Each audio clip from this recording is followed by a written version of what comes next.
अस्सलाम वालेकुम स्टूडेंट, हम डिस्कस करें वेन डायग्राम। और वेन डायग्राम में स्टूडेंट हमने दो सेट्स का यूनियन फाइंड किया। जिस तरह से फाइंड करते हैं नॉर्मली, जिस तरह हम यूनियन फाइंड करते हैं, हमने दो सेट्स का यूनियन फाइंड किया। तो आपने देखा कि अगर दो सेट्स 1 2 3 4, एक ए सेट था और बी सेट जो था 3 4 5 6 था, तो दोनों का मैंने यूनियन लिया तो 1 2 3 4 5 6 आ गया। ठीक हो गया। अच्छा, अब यूनियन में आपने देखा कि 1 2 3 4 5 6 आ गया। पहले आपने ये देखना है कि 3 और 4 दोनों में आ रहा था, सेट ए में भी आ रहा था, सेट बी में भी आ रहा था। तो आपने क्या किया कि जो 3 और 4 दोनों सेट का कॉमन आ रहा था ना, उसको मैंने दोनों के साथ लिखा है। वजह क्या है, अगर आप इस सेट ए को देखें ना तो क्या आ रहा है 1 2 3 4, तो ए सेट जो है वो कंप्लीट हो गया। ठीक है, 1 2 3 4। अगर आप सेट बी को देखें तो उसके एलिमेंट्स क्या है 3 4 5 6, तो वो भी क्या हो गया 3 4 5 6।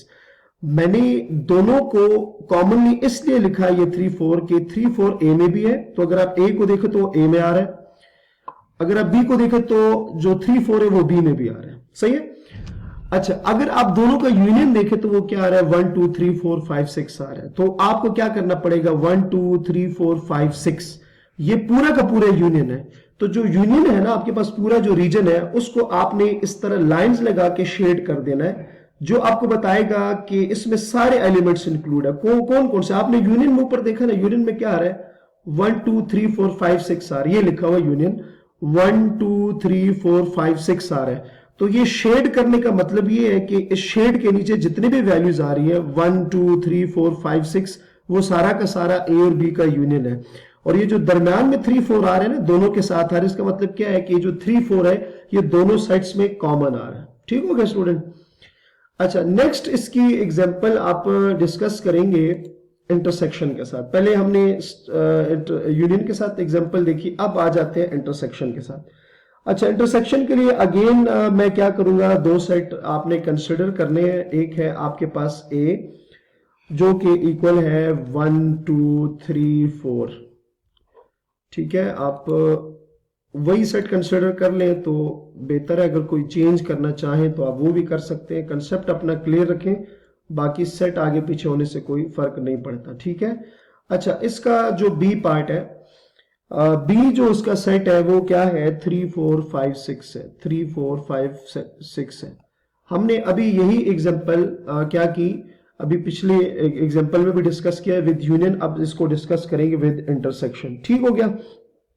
अच्छा, इसमें मैंने फाइंड क्या करना है, फाइंड स्टूडेंट मैंने ये करना है कि इन दोनों सेट्स का इंटरसेक्शन क्या आएगा।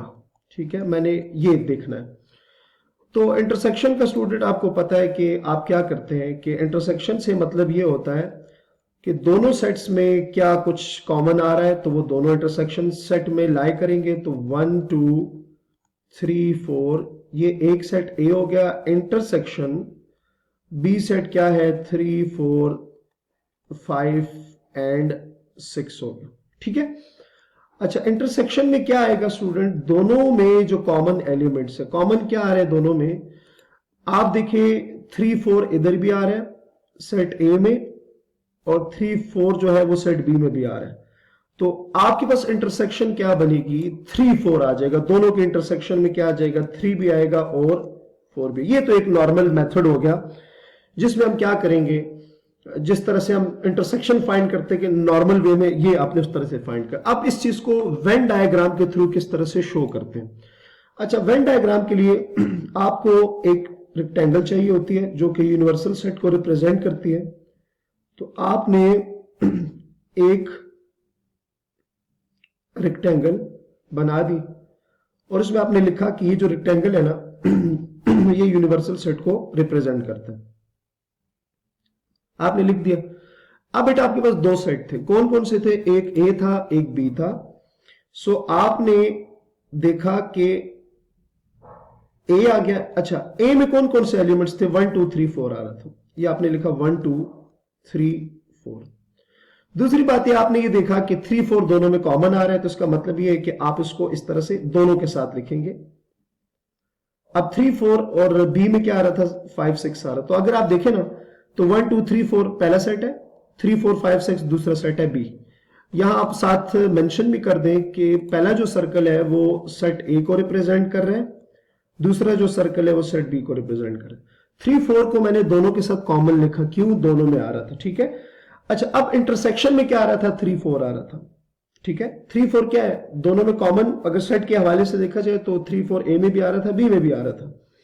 और अगर इंटरसेक्शन के साथ देखा जाए तो इंटरसेक्शन में भी 3 4 आ रहा है। तो आप क्या करेंगे कि जो 3 4 वाला रीजन है ना, उसको आपने शेड कर देना इस तरह से, बाकी खाली छोड़ देंगे, क्योंकि सिर्फ यही चीज कॉमन आ रही है ना दोनों में। इंटरसेक्शन में क्या आ रहा है, 3 4 आ रहा है ना, इंटरसेक्शन में आंसर आप देख सकते हैं 3 4 आ रहा है।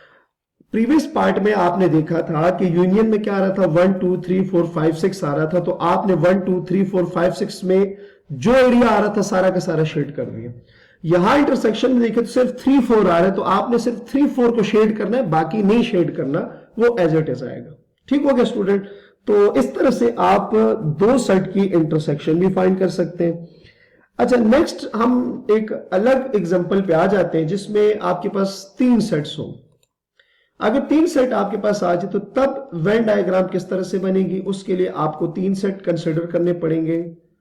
सपोज करें एक सेट है मेरे पास 1 2 3 4, अगेन वही सेट है 1 2 3 4।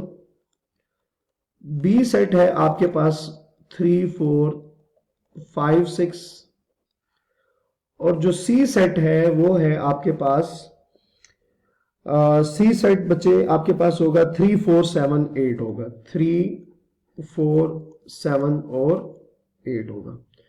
अच्छा, फाइंड क्या करना है, फॉर एग्जांपल सपोज करें आपने फाइंड ये करना है कि ए यूनियन